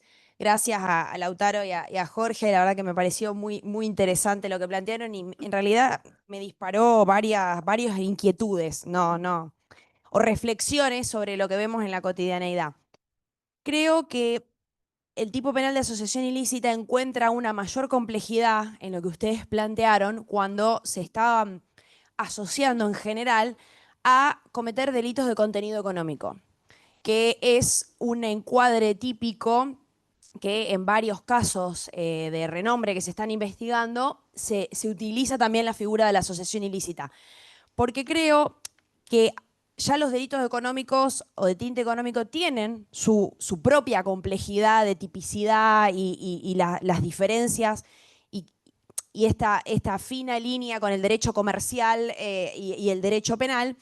Y creo que plantear una estructura de una asociación ilícita en el marco de esos delitos económicos tiene aún una mayor complejidad. Y a veces creo que, digamos, hay una tarea defensista por ahí en este planteo de discutir ese supuesto número indeterminado de delitos que en general se trata de misma figura, estafas, administración fraudulenta. O sea, uno puede discutir por ahí la tipicidad de ese supuesto número indeterminado de delitos y por consecuencia no existe una asociación ilícita, ¿no? Pero otra cuestión que me parece importante, algo que había planteado Lautaro, y es que a veces plantear este tipo penal habilita o puede habilitar una búsqueda en la evidencia digital bastante más amplia que si uno buscase la comisión de un delito único de estafa o de administración fraudulenta o de lo que sea. Y ahí sí va a cualquier tipo de delitos, porque yo necesito encontrar evidencia, me paro la postura de la fiscalía y después lo que puede decir la defensa.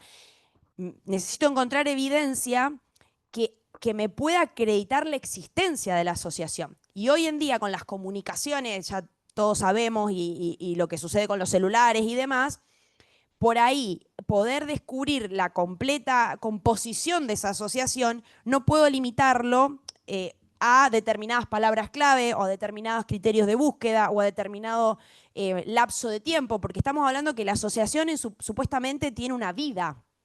Y esa vida que hace que exista y esa permanencia hace que la búsqueda de evidencia de la existencia de esa asociación también sea más compleja.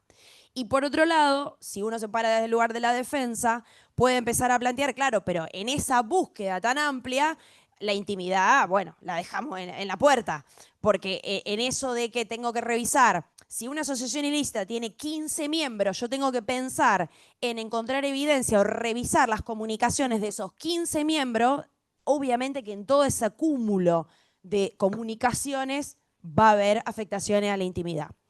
Entonces, creo que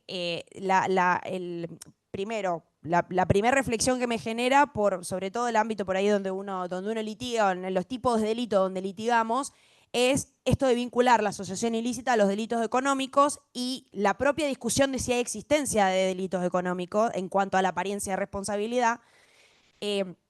Y por otro lado, pensando en lo que decía Jorge de la discusión en una audiencia imputativa o de pedido de prisión preventiva desde el punto de vista de la defensa, de si nos ponemos a discutir o no la tipicidad de la asociación ilícita, creo también que es importante analizar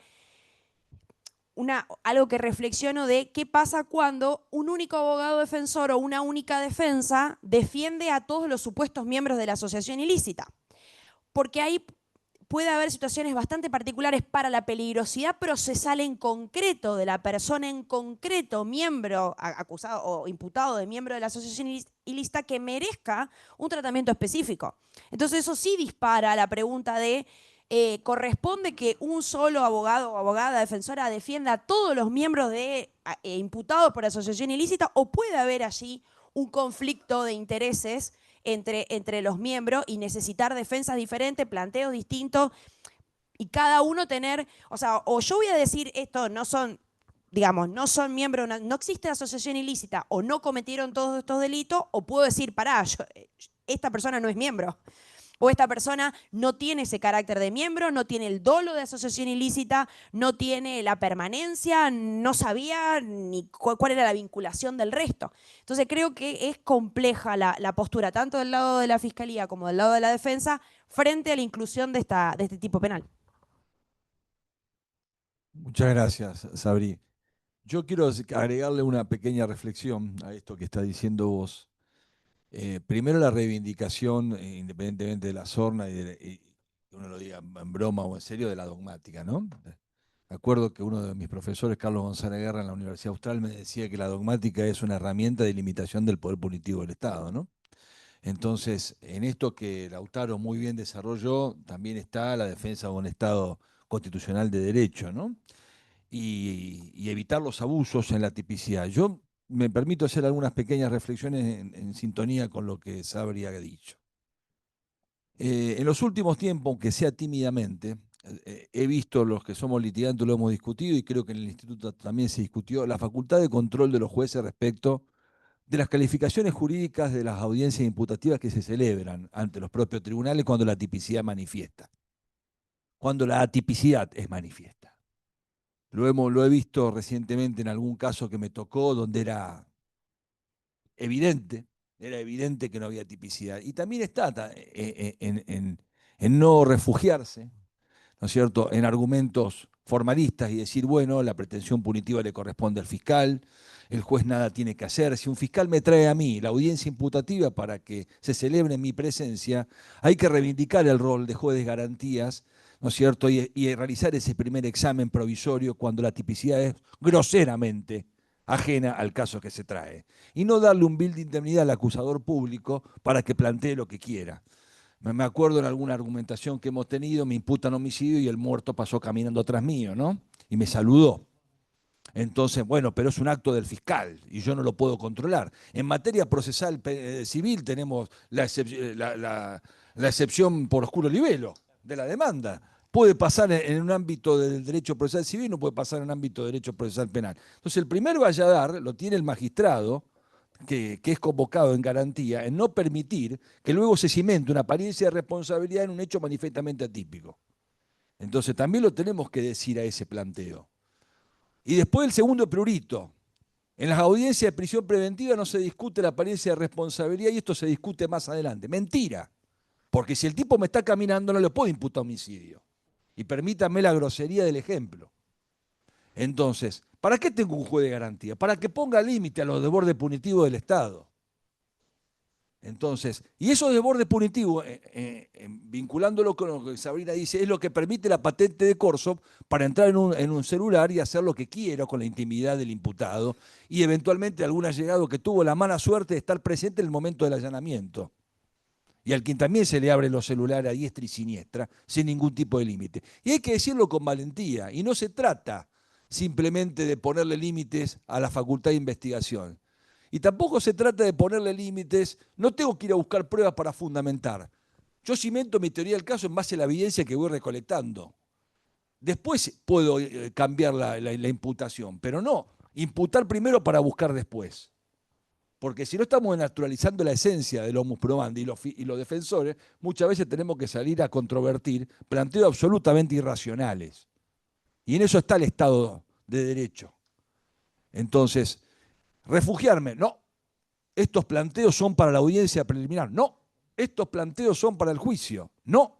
Eso es una atribución del fiscal. El juez de garantía no se puede meter. El doctor Orso lo ha hecho.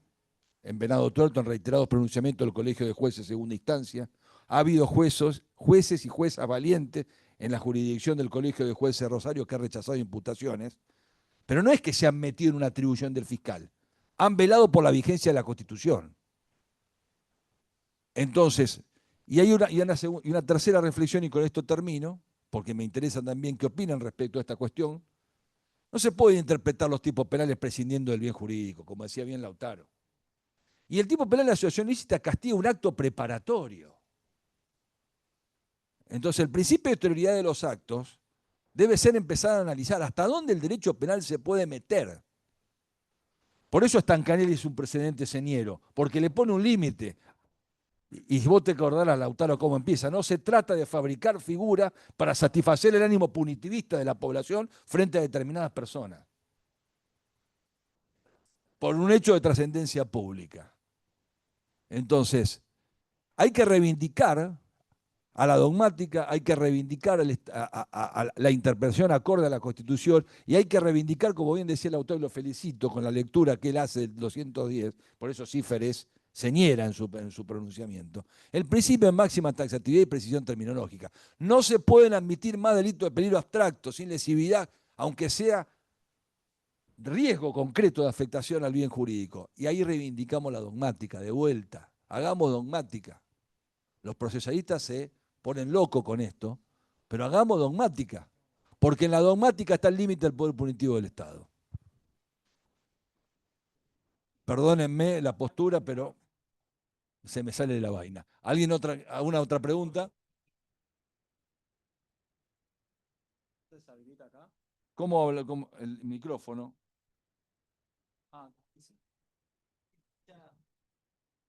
Dale la palabra. Ignacio, tenés la palabra vos, si querés hablar, no sé si estás escuchando. Sí, fuerte y claro, buenas tardes para todos. ¿Ustedes me escuchan ahí?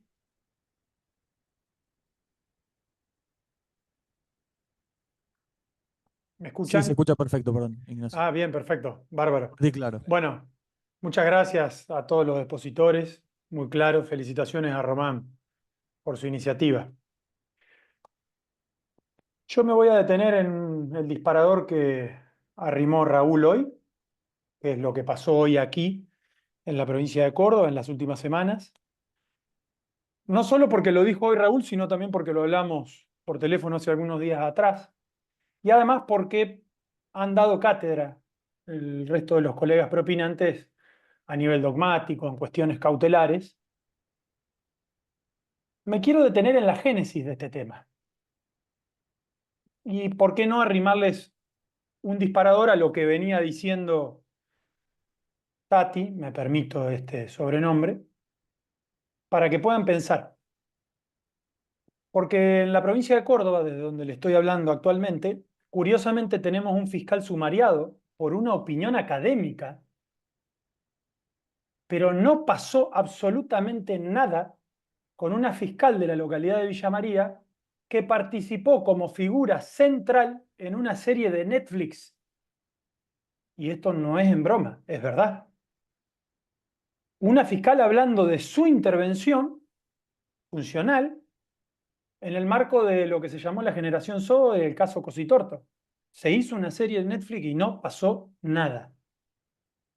Entonces, cuando uno ve estas cosas, a propósito de la valentía que decía recién Tati, hay que animarse a decirlo, que nos quieren disciplinar a la academia aplicando una mordaza, porque somos el único espacio que continúa mirando en términos críticos los avances punitivistas y que advierte a viva voz la pérdida de las garantías de las personas, que paradójicamente el resto aplaude, desde los espacios de poder, y los propios que están perdiendo esas garantías aplauden.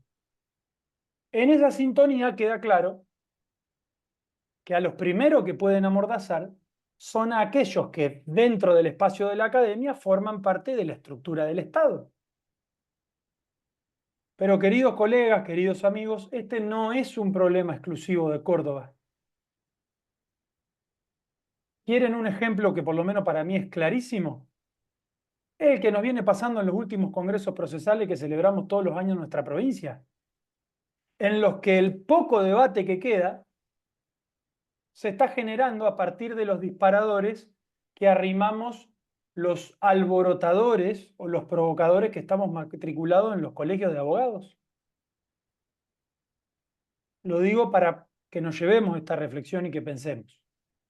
Porque estoy convencido de que por ahora ese disciplinamiento lo es respecto de los institucionalizados en el Estado, pero próximamente van a venir por los colegiados. Estoy convencido de que va a ser así. Agrego un detalle de color, a propósito de que aquí se ha hablado de la tercera circunscripción.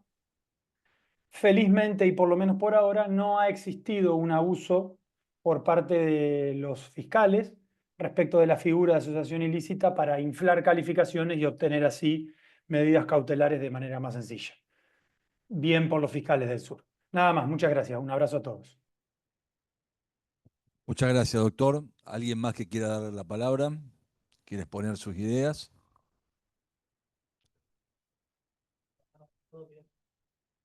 Te queremos escuchar, Claudio.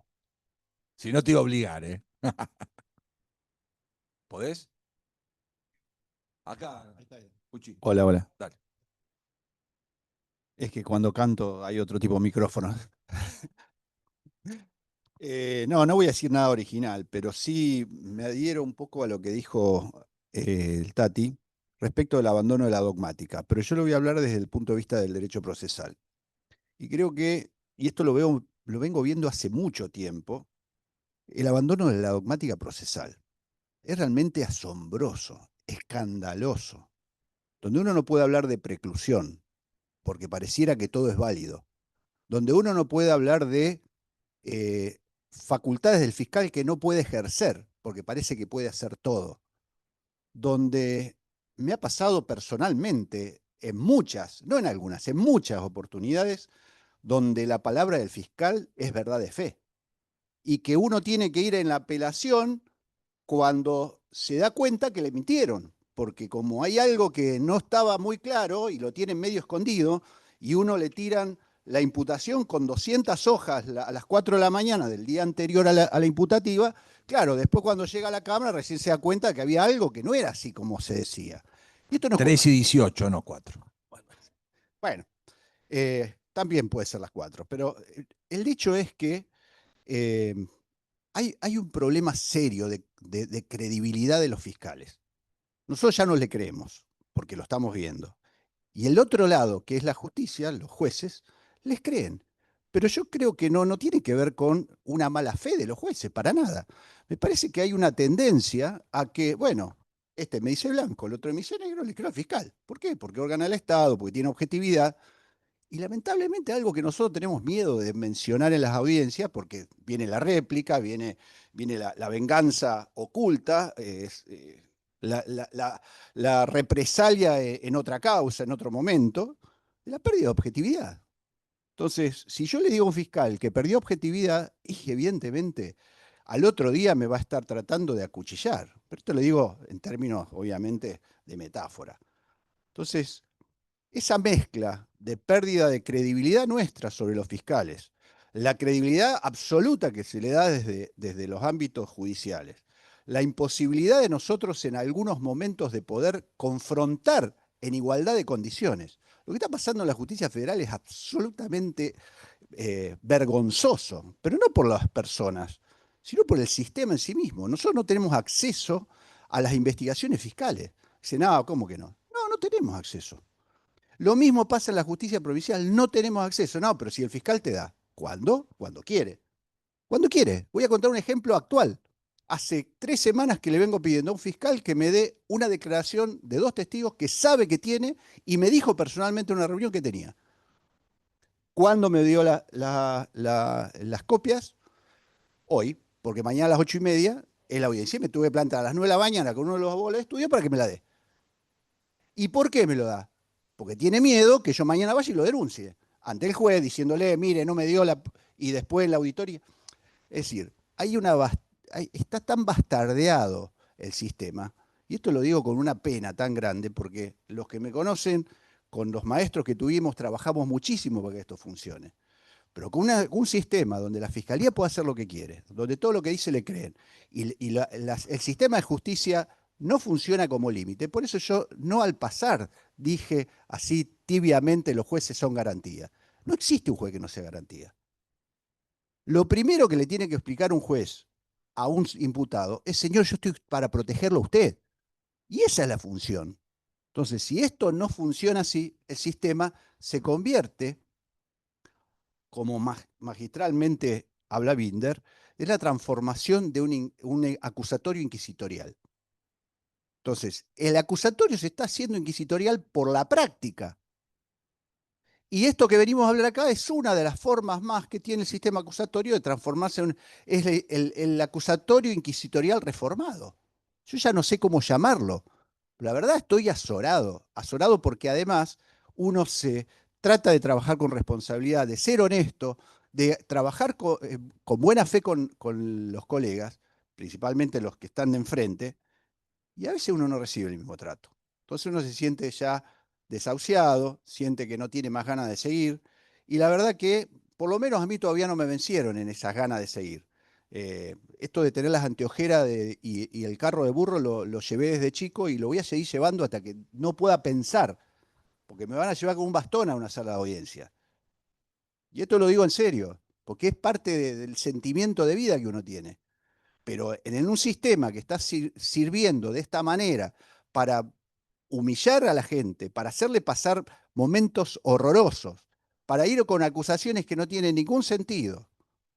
Y no me quiero meter un poco más, empezar a hablar de dogmática penal. Entonces, la verdad que el sentimiento de desazón es muy grande. Y lo que uno desearía es que alguna vez se pongan en el lugar de los que estamos del otro lado, los que no estamos dentro del sistema, los que estamos trabajando para la gente que necesita ser defendida. Yo a veces me pregunto, ¿y el que no tiene un peso? ¿Cómo lo defienden? No hablo mal del sistema público, que son buenísimos. A mí muchas veces viene gente y me dice, no, doctor, no tengo plata, vaya al Servicio Público de la Defensa. Probablemente de su delito sepa mucho más que yo, porque tiene mucho más experiencia. Pero cuando yo a un tipo le tengo que decir, mirá, te tenés que pagar un perito, ya empezamos con un problema. Porque ayer me consultó una persona, mirá, te va a salir más caro el perito que lo que te estafaron. Sí, un tipo que lo habían estafado en 800.000 pesos. Y cuando busque un perito informático, pues su única prueba era el WhatsApp, y le iba a cobrar un just por hora, 8 horas de trabajo, chavo, olvídate. Dalo por perdido. Y la defensa pública no lo puede asumir ese riesgo, ese trabajo, porque no tiene personal para hacerlo. ¿Qué se lo va a pedir al fiscal? Bueno, daría para mucho tiempo. Hago un poco de catarsis, pero sinceramente llamo a la atención a todos los funcionarios que estén acá, de que tratamos de litigar con la mayor honestidad y que normalmente no recibimos el mismo trato desde la Fiscalía.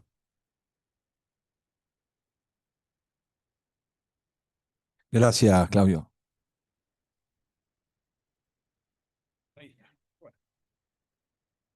No, me encendió Claudio.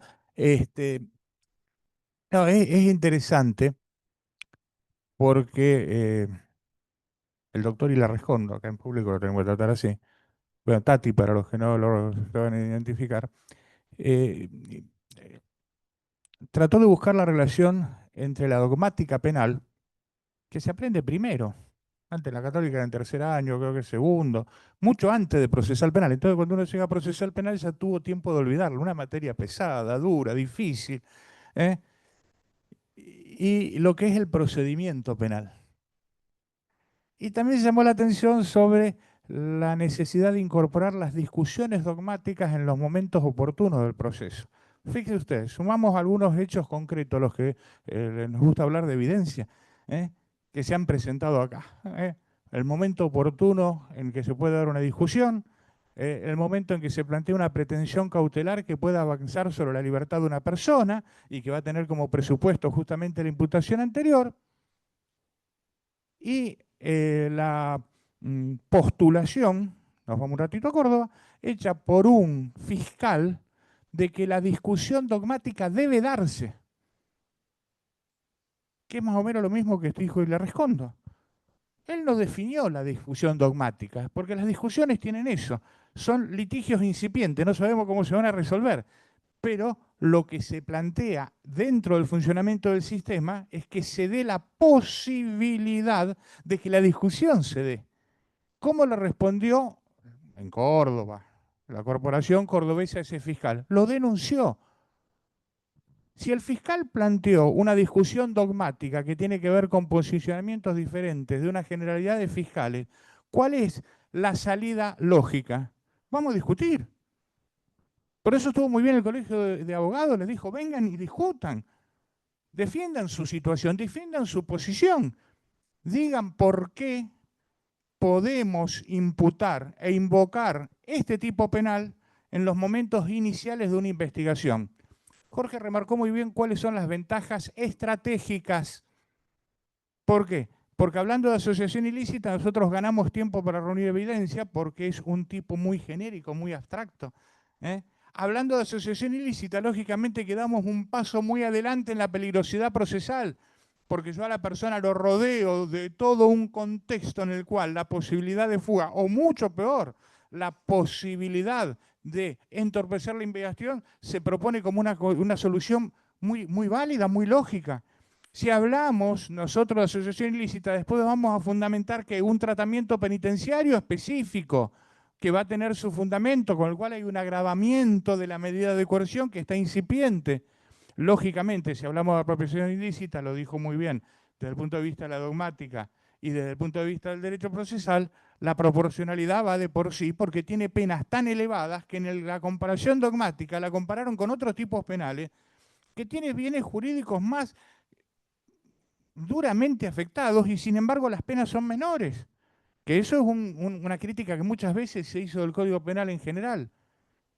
Entonces, que el fiscal quiere invocar la asociación ilícita, a lo mejor con muy escasa evidencia o con solo la expectativa de que como secuestró 32 celulares algo va a encontrar para sostener que todos se conocían, se mandaron algún mensaje y por lo tanto querer ir a juicio con esa posición no quiere decir, primero, que no pueda ser esa posición oportunamente controvertida y escuchada la controversia por los jueces y resuelto el conflicto. Entonces, no basta con que diga hay una asociación ilícita para que pueda haberla. Escuchemos y debatamos no solo esto, dogmáticamente cualquier tipificación que se quiera proponer. Eso es un poco el contexto de todo eso y por qué fue un disparador para nosotros lo que pasó en Córdoba. No por lo que dijo el fiscal. Acá tenemos también gente muy competente que viene los fundamentos y a lo mejor lo argumentó mejor. Yo voto por los rosarinos, los conozco a los dos, seguramente lo dijeron. Sino por la grave respuesta corporativa, donde no vino a dar la discusión. Y el reflejo que ese tipo de posicionamientos tiene a veces en el funcionamiento del sistema, donde se limitan las posibilidades de dar una discusión. Hay una discusión que debe ser atendida cada vez que alguna de las partes la propone. Los jueces no pueden actuar de oficio, pero cuando hay debates los deben resolver. Y fundamentalmente si esos debates tienen consecuencias graves y son planteados seriamente.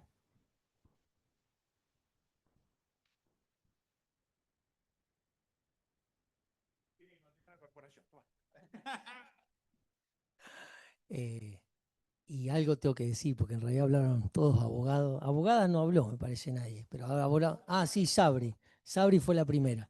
Sí, anoté algunas cosas que le quería decir a Sabri. No. A ver, anoté un montón de cosas. Voy a tratar de decirlo más sintético, pues quiero que escucharnos entre todos, me parece importante. Lo que plantean de la discusión en Córdoba, justo le comentaba a Raúl, no es nuevo. En los años 90 la Corte de la Nación sancionó a un juez nacional, juez federal, por precisamente haber dado una opinión académica, en realidad ni siquiera académica, llamado como perito, experto. Ustedes saben que en el ámbito internacional, cuando la Comisión o la Corte Interamericana tienen que resolver algo respecto de algún país denunciado, convocan expertos de ese país. Y el doctor Magariño hizo un dictamen donde obviamente criticaba una resolución de la Corte Suprema de la Nación y fue sancionado precisamente por haber tenido el atrevimiento de alzarse críticamente ante un pronunciamiento de la Corte de la Nación, en los años 90. O sea que esto no es novedoso. A mí no sé si me preocupa cómo reacciona la corporación. Yo entiendo que cada uno habla desde un lugar. Yo, siguiéndolo a Tati, yo también tuve un docente que además es juez hoy en la Cámara de Casación y una vez me dijo, lo más difícil a quienes trabajan en la actividad académica y ejercen un rol dentro del servicio de justicia trabajando para el Estado es ser coherentes. Y por supuesto que es lo más difícil. Yo claramente muchas veces tengo este problema interno, pero yo creo que es posible. Es posible ejercer un rol desde el Estado, sea como fiscal, sea como juez, sea como defensor público, y a su vez poder defender este mismo posicionamiento desde el punto de vista académico. Me parece que no son cosas inconciliables. Yo no haría esta cuestión de corporativismo y los abogados y abogadas alzadas frente a los problemas del sistema, que los hay. Y que hay problemas en el funcionamiento es indudable. Si vos tenés 150 años de un sistema y ahora tenés 10 o 12 o 15 del otro, no podemos pretender que este funcione bien, cuando en realidad el otro durante 150 años tampoco funcionó bien. Entonces también hay que darle tiempo. Por supuesto que hay fiscales malos, como hay jueces que son malos y hay abogados y abogadas que son malos. O sea, frente a todos los casos que ustedes han planteado, yo les puedo contar un montón de casos de abogados y abogadas que han sido un desastre en el marco de la gestión de la defensa de sus clientes. Y no por eso hay que hacer un ataque corporativo al colegio de abogados. Digo esto no por defender a ninguna corporación, sino porque me parece que es importante distinguir la cuestión ideológica de lo que son las patologías del sistema, que las hay. ¿Cuál es el principal problema que yo veo con el sistema de Santa Fe y lo veo con el federal, y algo Claudio lo planteó? Es que este sistema nos lleva a tener que afrontar un desafío mucho más importante que el modelo inquisitivo y que realmente yo no lo vi para nada, que es, en el sistema anterior, el juez que actuaba como investigador y como juez de garantías, si podemos ponerlo ese rótulo, se cuidaba mucho más de lo que ocurre hoy en la actualidad. La excepción de la garantía la hacía el mismo juez investigador. Y si se me permite la expresión, él mismo ponía el traste en esa decisión que tomaba. Hoy el fiscal pide, total es una parte, estará el juez. Yo he escuchado institucionalmente a representantes de los fiscales decir, bueno, que los jueces no pongan límite. Y paralelamente, quienes ejercen la función jurisdiccional dicen, bueno, en realidad me lo está pidiendo el fiscal, yo lo autorizo a que lo haga. Y eso es gravísimo. Eso es gravísimo porque en definitiva nadie se hace cargo. Eso me parece que es importante y ese creo yo es el principal problema que hoy le encuentro al sistema, sea provincial o sea federal. Sobre lo de la asociación ilícita yo no haría esas distinciones, no veo esos problemas en los delitos económicos, por dos cuestiones puntuales. Una cosa es los problemas que tiene el tipo penal de asociación ilícita y otra cosa son los hechos reveladores que pueden ser utilizados y empleados para materializar esa asociación ilícita. Y eso es aplicable a los delitos cualquiera y no independientemente de los económicos. No veo problemas específicamente en eso. Lo mismo con la evidencia digital. La realidad es que por más que el tipo penal investigado sea la asociación ilícita, yo sí creo que se pueden establecer parámetros de búsqueda y protocolos razonables y limitaciones temporales. Porque no es que yo estoy investigando una asociación ilícita indeterminada. Indeterminadas son las confesión de los delitos, pero el tipo penal exige ciertas condiciones que permite establecer parámetros de búsqueda. Y finalmente, sobre lo que planteaba Tati sobre el rol del juez en el marco de las audiencias imputativas. Bueno, yo ahí tengo una posición completamente distinta a la que planteaba Tati, pero por una cuestión muy lógica, que es ¿para qué está el juez o la jueza en el marco de la audiencia imputativa? Si la decisión sobre el alcance de la atribución del fiscal impacta o no en la medida cautelar, pues claro que el órgano jurisdiccional debe intervenir. Ahora, si vos tenés un sistema procesal que legitima la audiencia imputativa sin presencia del juez cuando no hay medidas cautelares, ¿cuál es el sentido que el juez le diga, mire, la verdad que el hecho que usted esté investigando no debería ser hasta acá, debería ser hasta acá, no es consumado, sino en grado tentativa? El fiscal va a seguir investigando. En rigor de verdad, el límite a la actividad investigativa del fiscal en el sistema de Santa Fe está pensado para la medida cautelar. Si quieren discutimos en el federal, donde puede ser diferente, porque ahí entran a jugar los plazos de la investigación, que en Santa Fe no tenemos. Bueno, cambiemos el código y revisemos. Distinto sí es en el marco de la audiencia de control, porque se fija la acusación. En lo otro se fija la investigación. La audiencia imputativa es un acto de información. No es una arena de litigación. Lo que vamos a litigar es la medida de coerción. Por eso, cuando no hay medida de coerción para litigar, la audiencia imputativa se hace en sede fiscal. Entonces, si queremos ponerle límite a la actividad investigativa del fiscal, está perfecto. Pero pensemos en sistemas como tiene Chubut, como tiene Santa Fe, como tiene, el federal o como tiene Entre Ríos, de límites y los plazos a partir de las audiencias de formalizaciones. Que después vamos a encontrar un problema constitucional a partir de lo que resolvió la Corte, desde Price, acerca de si es posible o no buscar una salida alternativa en los marcos de los sistemas procesales. Pero eso harina otro costal. Pero me parece que eso es importante porque, a ver, insisto, yo entiendo que frente a comportamientos que no son ilícitos, el juez no debería autorizar o no debería avanzar. Bueno, si tengo que resolver una cautelar, de hecho, como han contado casos que han sufrido abogados acá, yo puedo contar casos donde directamente he dicho, mire, señor fiscal, ese hecho está prescripto, ¿qué está investigando? ¿Pero tiene impacto en la medida cautelar que me está pidiendo? Y la defensa la acordó. ¿Y qué sé yo? Yo a lo sumo le puedo decir, mire, usted está investigando un delito que es prescripto, no va a poder acusar a nadie por esto. Pero ¿cuál sería la decisión jurisdiccional que está esperando la defensa? Yo entiendo que esa forma de litigar pierde de vista, o mejor dicho, impone nuevamente la lógica de un trámite donde hay pasos y series consecuenciales de actos procesales que en rigor de verdad ya eso no va más. Eso no va más. El único acto relevante antes del juicio oral es la audiencia preliminar o la audiencia de control. La audiencia de imputación es un acto de información que, si no tiene que resolver medidas cautelares, solamente sirve para que la defensa sepa y el imputado sepa, lo estaba investigando por este delito, vaya y haga su alegación junto a la prueba o la evidencia. Perdón. Dos temas. Uno, porque lo planteaste vos cuando hablé yo de corporación. Yo hablé de corporación porque como fiscal general de Córdoba, el fiscal general cordobés salió a respaldar a los dos fiscales de primera instancia. Y eso es respuesta corporativa, porque fue institucional.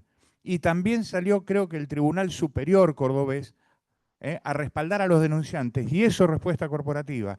Y también salió el Colegio de Abogados, pero no a respaldar la opinión del fiscal adjunto, sino a respaldar el derecho, y precisándolo muy bien, que tenía ese fiscal a expresar académicamente cuál era su posición. Y ahí son dos posiciones corporativas muy distintas. Nosotros hoy acá invitamos a todo el mundo, como hicimos siempre, y estamos debatiendo de ese tema. Lo otro que vos decís, los planteos a los que se refiere el doctor Hilar Rescondo, son todos planteos hechos en audiencia, por lo tanto no hay una imputación solo informativa, porque cuando hay audiencia judicial en la audiencia imputativa, quiere decir que hay pretensión cautelar. Lo que sucede es que el marco imputativo te da un presupuesto importantísimo después en la discusión de la cautelar, y ahí está el interés. Yo tengo una posición, si me van a imputar sin medida de coerción y en fiscalía y se equivocan, no le voy a andar avisando. ¿Para qué le voy a andar planteando que es atípico? Sería un tonto. Ahora, si se hace en una audiencia judicial, y ahí donde el juez ya está presente, es donde el planteo tiene que ver porque el fiscal ya está anticipando que tiene una medida de coerción. Y ahí donde está el tema de la utilidad que tiene la invocación de la asociación ilícita.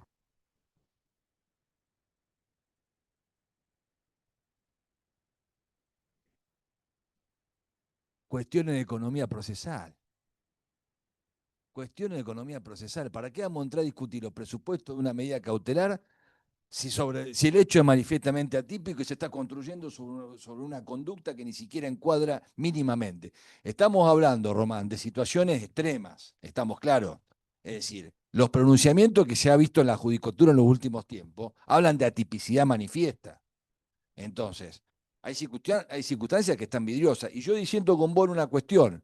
No es un acto inocuo la audiencia imputativa y no es un acto de defensa, como se lo interpreta desde la formalidad, porque tiene un contenido estigmatizante absolutamente grave.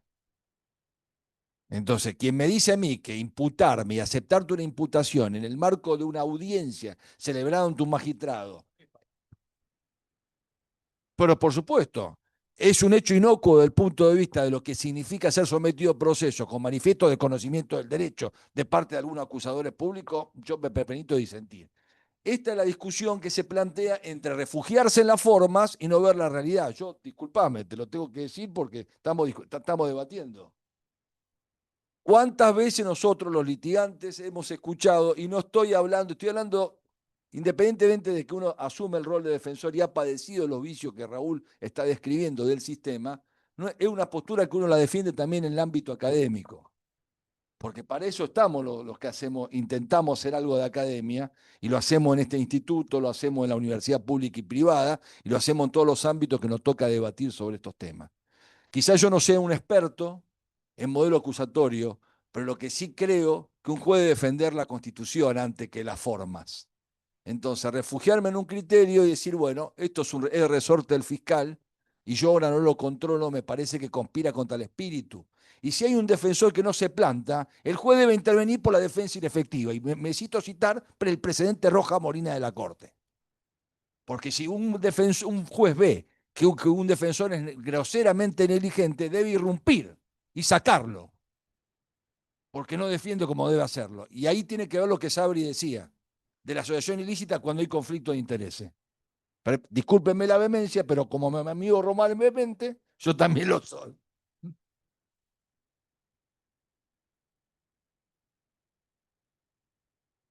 Está la doctora. Doctora, nos podemos quedar hasta las 10 de la noche. Quieran. Y yo no le voy a coaccionar la palabra a nadie, y menos con... No, voy a ser sumamente breve. Quería reforzar algunas cuestiones que había dicho Claudio, que tienen que ver con la dogmática procesal. En consonancia con lo que estaba diciendo vos recién, Tati, para mí el artículo 45 del Código Procesal Penal es claro. Dice que el Tribunal de IPP tiene que controlar la legalidad del proceso y las garantías constitucionales. Digo, a partir de ahí, muchachos, tenemos muy pocas cosas que discutir. Entonces, si esa es una facultad que procesalmente está otorgada al juez de garantías, digo, no podemos dejar pasar de largo algunas cuestiones. En función de eso también me parece que es pertinente cuando discutimos el 220 ir a los presupuestos del 205. Porque si hablamos de apariencia de responsabilidad, de proporcionalidad, claramente primero se tienen que haber dado todos los presupuestos de las medidas cautelares y entonces más allá del tipo penal, la concurrencia, la pena en expectativa, la proporcionalidad, etcétera, si no hay evidencia de cargo, si no hay urgencia, si no hay un montón de cuestiones que tienen que ver con los presupuestos del 205, por más que la Fiscalía pida en función del 205 y del 45, el juez no debería de conceder cualquier cosa. Esto, digo, es para reforzar lo que nosotros apelamos como partes procesales, que es el debido control jurisdiccional en función de la razonabilidad y de las garantías que están previstas constitucionalmente. Nada más.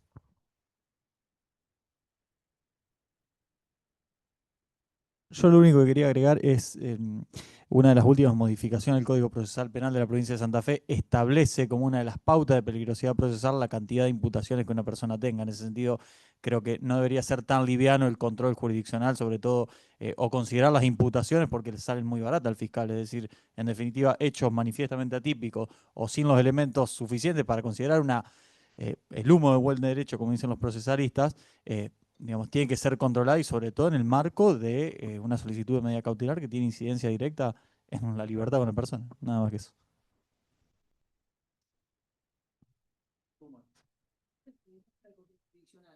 No, yo digo el control en el momento de la cautelar. Imputado, en realidad como era imputado acá, no puedo opinar. La verdad que no. ¿Cuál sería el control ahí? En el momento del pedido de la cautelar. Uno. Pero si yo te lo planteo, entonces... Ahora, de a uno, sí, porque es todo interesante el planteo. A ver, Pero yo vuelvo a decir lo mismo, que no es que el juez no tiene que mirar para ningún lado. Me hablan del principio de legalidad, ¿qué tiene que ver? Yo no digo que el juez mire para otro lado, lo que yo digo es que el juez, si tiene impacto en la resolución de la medida cautelar, pues claro que tiene que abordarlo, pero cuando no tiene impacto... Pero no es real. siempre tiene impacto. No es real, porque frente a todos los casos que ustedes me van a contar patológicos, yo le puedo contar un montón de otros casos donde en rigor de verdad le he dicho al fiscal, mire, usted está imputando un hecho que no veo ni siquiera tipicidad, pero la verdad le está atribuyendo además homicidio. Discutamos sobre la cautelar sobre este tipo penal. Y lo he tenido, porque el problema de las imputaciones infladas con la asociación ilícita es que y voy al tema del chivo para el libro, que es precisamente este. Los fiscales inflan para la cautelar y entonces nosotros discutíamos en el abreviado. ¿Se acuerdan que discutíamos la constitucionalidad abreviado? Porque decíamos, un tipo está renunciando al juicio oral. Entonces teníamos que hacer todo un quilombo porque el tipo asumía la responsabilidad. Hoy, esa no es la discusión. Hoy la discusión es, están haciendo abreviado por penas bajas. No estamos discutiendo ya que él asume la culpabilidad. Dimos vuelta el eje y ponemos el acento en los fiscales que están acordando penas bajas. ¿Y saben por qué? Porque en realidad el problema no son las penas bajas. El problema son que inflan la imputativa y entonces cuando vos tenés que abreviar por lo que realmente tenés, te tenés que bajar los lienzos. Y ahí es un problemón. Pero esa es la patología del sistema. Pero no me hablen del juez de garantía. Esa es la patología del funcionamiento de algunos funcionarios. No un problema del sistema, no un problema del abreviado, ni un problema de la audiencia imputativa, y no un problema que el juez mire para otro lado en una audiencia de formalización. Sino que en rigor de verdad hay que poner claramente, yo no hablo de un juez que mire por otro lado. Ahora, lo que no pongan tampoco al órgano jurisdiccional a resolver cuestiones que están pensados para otro sistema. Mesita Roja Molina del sistema inquisitivo del año 1800. ¿Cómo voy a aplicar el estándar de inefectividad de la defensa cuando el sistema era inquisitivo escrito y yo tengo todo el expediente para controlar la actividad de la defensa? Pues claro que al momento final yo me puedo dar cuenta que el defensor fue un inútil. Pero en un modelo adversarial, en la primera audiencia, ¿yo cómo evalúo esa efectividad del defensor? Frente al defensor que estratégicamente dice, yo ahora no voy a Román, plantear ¿cuántos nada. jueces viste vos remover defensores en los últimos tiempos como magistrado? Yo creo que hay cuestiones diferentes acá. Hay veces donde hay circunstancias objetivas que se pueden advertir inicialmente y yo creo que ahí sí hay que ver cómo se soluciona esa situación. Y que es mucho más grave cuando las imputaciones son en fiscalía, porque ahí ni siquiera tenés juez. Entonces, ¿quién tiene que advertir esa actuación que es no admisible de un mismo defensor para dos coimputados? Entonces, ese es un problema que yo no sé cuál tiene la solución, porque como puede haber en fiscalía, tendría que ser el fiscal que también tiene que tener una actuación objetiva de denunciar la situación para que se analice y eventualmente que el defensor diga por qué los puede defender o no y si hay contradicción de intereses o se le informe. Ahí sí, pero cuando hay circunstancias objetivas.